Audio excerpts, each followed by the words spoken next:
کمال کی بات حضرت شاہ ولی اللہ رحمۃ اللہ نے لکھی ہے۔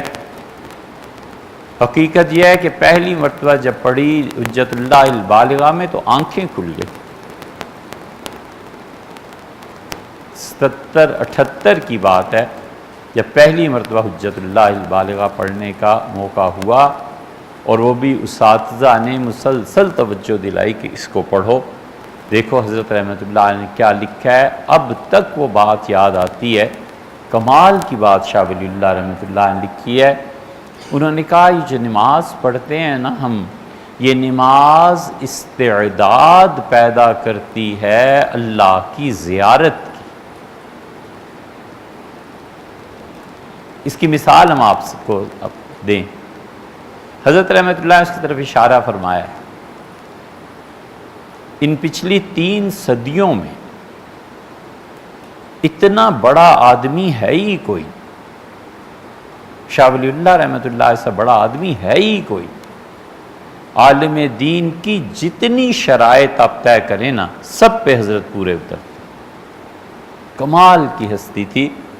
شبلی جیسے مورخ نے ایک جگہ لکھا، اور سید سلیمان ندوی رحمۃ اللہ علیہ نے، کہ اللہ کی قدرت ہے اور اللہ کے ہاں یہ بھی معجزہ ظاہر، کرامت ظاہر ہونی تھی کہ شاہ ولی اللہ جیسا آدمی اسلام کے دور زوال میں دلی میں پیدا ہوا۔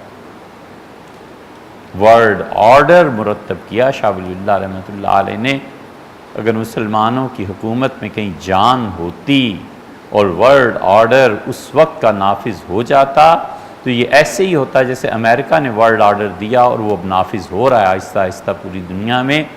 ایسا ورلڈ آرڈر دنیا پر نظر رکھ کے اور اس کو مرتب کرنے والے شاہ ولی اللہ رحمۃ اللہ علیہ اکیلے آدمی ہیں۔ ان کے معاصرین میں کوئی آدمی ایسا نہیں ہے جس کی اتنی گہری نگاہ۔ اب دیکھیں یہ جتنے بچے ایکسرسائز کرتے ہیں نا یا ویٹ اٹھاتے ہیں، پہلے دن استاد اسے مثلا ایک پاؤ بتاتا ہے کہ اسے اٹھاؤ، مقدر ایسے چلاؤ، اتنی مرتبہ اٹھنا اور بیٹھنا ہے۔ پھر وہ سمجھتا ہے کہ 10 دن بعد اب بچہ اس پہ ٹرینڈ ہو گیا، وہ کہتا ہے اسے ڈبل کر دو، وہ کہتا ہے اسے پھر ڈبل کر دو۔ ہوتے ہوتے وہ اس کو جو ایک پاؤ نہیں اٹھا سکتا تھا ایک من تک لے جاتا ہے۔ آہستہ آہستہ اس کی صلاحیت بڑھتی ہے۔ یہ جو صلاحیت بڑھنے کی چیز ہے، کمال کی بات حضرت شاہ ولی اللہ محدث دہلوی رحمۃ اللہ نے لکھی ہے، اور حضرت کے علاوہ یہ کہیں غالباً نہیں ملتی۔ شاہ صاحب نے لکھا ہے کہ یہ نماز اصل میں انسان میں استعداد بڑھاتی ہے، استعداد کو پیدا کرتی ہے، آہستہ آہستہ زندگی پر بڑھاتی ہے، تاکہ موت کے وقت یا موت کے بعد جو اللہ تعالیٰ کی تجلیات پڑھنی ہے نا اس کو برداشت کر سکے۔ وہ خدا کی تجلیات، یہاں یہی وہ اختلاف ہے جو اہل تشیع میں اور اہل سنہ میں ہے۔ اہل تشیع کہتے ہیں کہ اللہ کی زیارت کبھی بھی نہیں ہو سکتی، ہوگی ہی نہیں، نہ اس دنیا میں نہ اس دنیا میں۔ اہل سنہ کہتے ہیں اس دنیا میں تو اللہ کی زیارت نہیں ہوتی، مگر اس دنیا میں زیارت ہوگی۔ اور پھر وہ نصوص اور ساری عقیدے کی بحث ہے، مگر وہ کہتے ہیں کہ اس دن جو اللہ کی زیارت ہوگی، قرآن کریم کی کتنی صاف بات ہے۔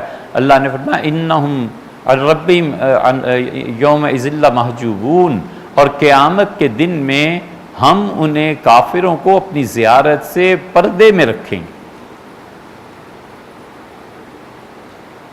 اگر خدا کی زیارت ہونی ہی نہیں ہے تو کافروں سے پردے میں رہنے میں عذاب کیسا ہے؟ وہ کہیں گے تمہیں کون سا ہو گئی؟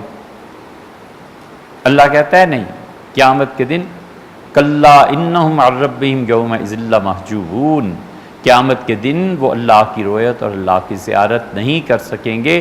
یہ جو خدا نے سزا دی ہے نا انہیں، یہ سزا اسی وقت بنتی ہے جب ان کے مخالفین کو رؤیت ہوگی۔ تو اس لیے شاہ ولی اللہ رحمۃ اللہ حجت اللہ میں کمال کی بات لکھی۔ یہ چند ایک آدمی ایسے ہیں جنہیں سبکن بچوں کو پڑھانا چاہیے۔ شاطبی ہیں، شاہ ولی اللہ ہیں، ابن عربی ہیں، فصوص الحکم ہے، مثنوی جیسی چیز دنیا کی کسی زبان میں نہیں۔ ہم بلا خوف تردید عرض کرتے ہیں مثنوی جیسی چیز دنیا کی کسی زبان میں نہیں ہے۔